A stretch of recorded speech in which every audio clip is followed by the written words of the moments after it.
মজা। ক টাকা? 8 টাকা। ওকে। হুম 2 টাকা খুচরা নেই, 2টা চকলেট রেখে দাও। ঠিক আছে। কত টাকা? 26 টাকা।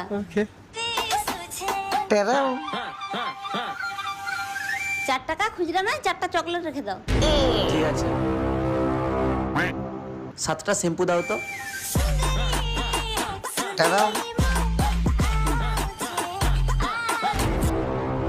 3 টাকা খুচরা নাই, 3টা চকলেট নিয়ে নাও।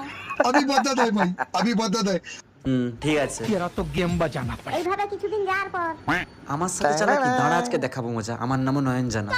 একটা সাবান দাও আর একটা বিস্কুট দাও। দিচ্ছি। তেরো। 15 টাকা। ওকে। হাতটা দাও। তিন ধরো টাকা। 15 টাকা। কি হলো? চকলেট দিলে কেন? যখনই আমি 2 টাকা 3 টাকা ফেরত পেতাম তখনই টাকার বদলে চকলেট ধরে দিতে, তাই আমি 15 টাকার বদলে 15টা চকলেট ধরে দিছি।